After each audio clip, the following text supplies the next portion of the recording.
I consider it an honor to introduce to you the speaker for today. President Oscar Anderson has proven himself capable of meeting the demanding requirements made of a college president and has shown his commitment and concern for Christian education in general and Augsburg College in particular. To him, Christian education is not an empty term. He believes that education without direction is also without meaning, and that Christian education gives this direction and this commitment outside oneself. He has committed himself to Augsburg's ideal, education for service. Here is a man always eager to listen to the students, and not only to listen, but to act on their suggestions in areas needing reform. He realizes, as we do, that the lack of communication between students and administration is many times the reason behind campus turmoil and unrest. Augsburg College is indeed fortunate to have such a progressive man in its highest office, a man who realizes student needs in the present and also leads in the planning for the future of Augsburg College. President Anderson is not only well known in the Augsburg community, but also in much demand in the entire area for his eloquence in speaking, as well as, and more importantly, for the content of his message. He is not fearful of saying what he means. He tells it like it is, and thus his message is a vital one. It is my extreme pleasure to introduce to you the distinguished president of Augsburg College, Oscar Anderson.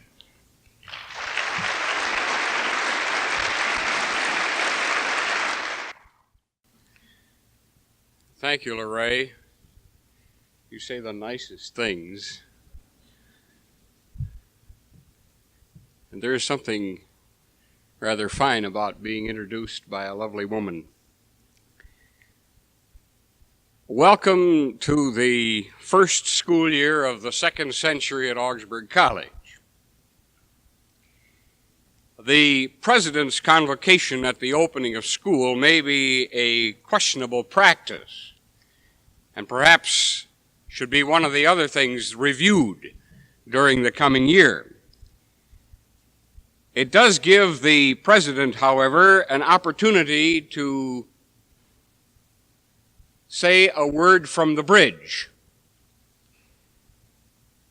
At least he can say what we used to hear when I took a trip to Europe on a Norwegian steamer, and every time there was an announcement from the bridge, it began with the words, "Hello, hello," and at least I can do that much. But I suppose the captain's business is to tell you the ship's destination, the present position, and the conditions which exist. I presume to know great wisdom.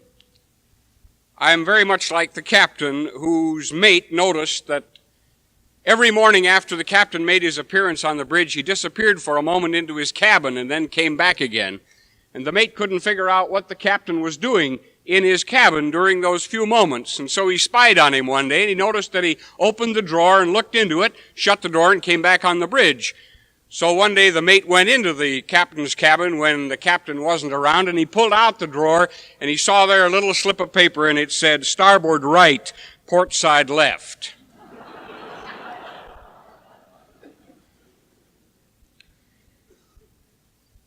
But perhaps this morning I can remind you of the destination of this college. Where are we going?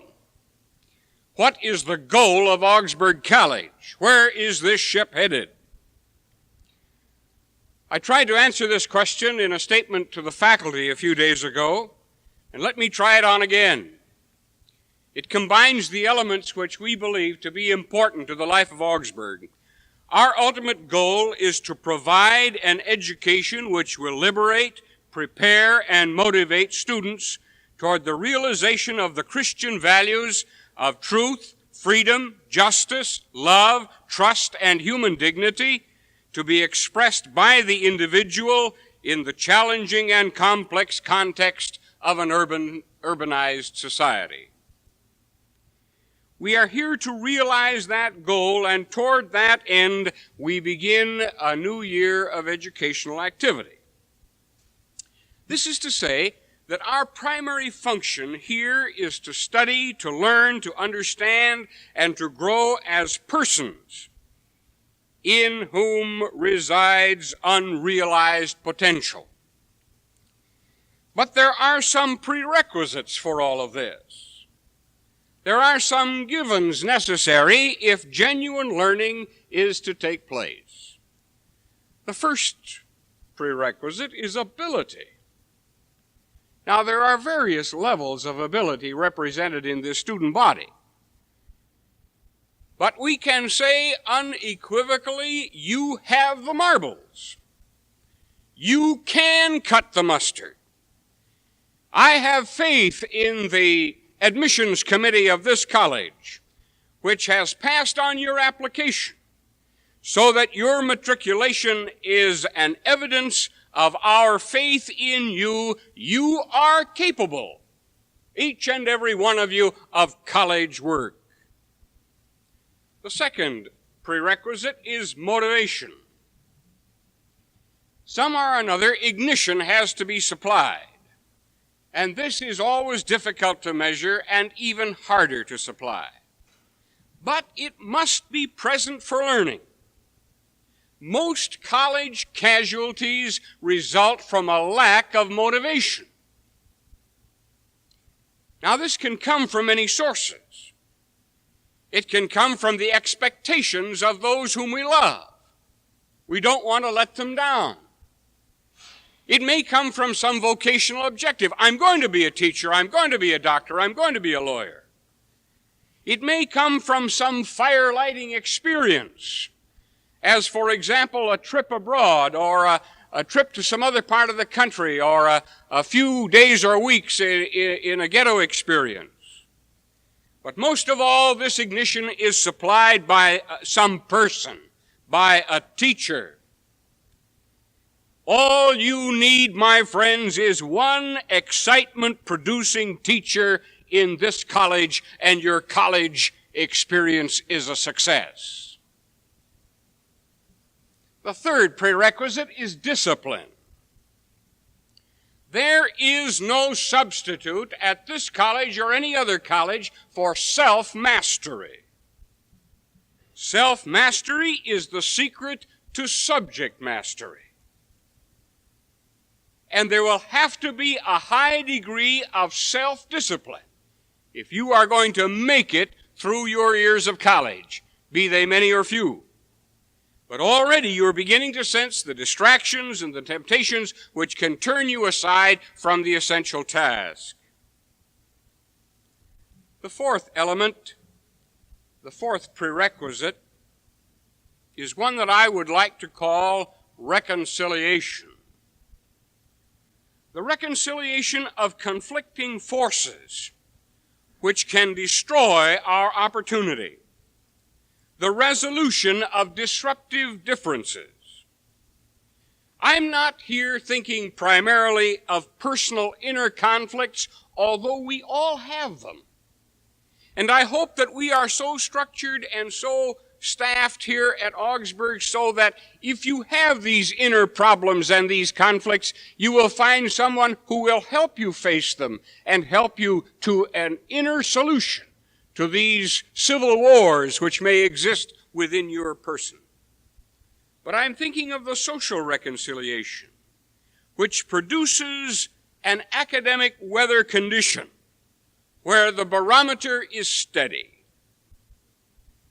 The kind of milieu which is what I like to think of an atmosphere of affirmation. In an ancient book of wisdom entitled Ecclesiastes, there is a paragraph which says that there is a time for everything under the sun.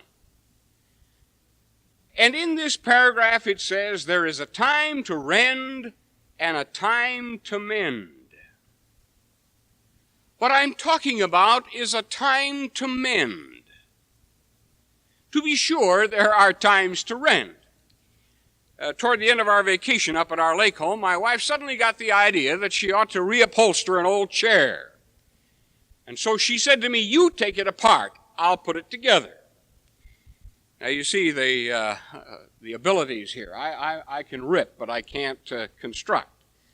And so I ripped that thing apart. She put it together again. There is a time when you have to rip.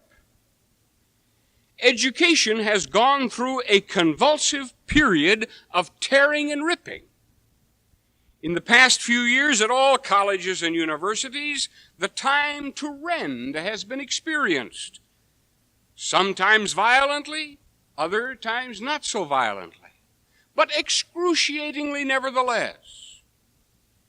In the macrocosm of society and in the microcosm of the campus, rifts, chasms, fissures, fractures have appeared. Events have boldly and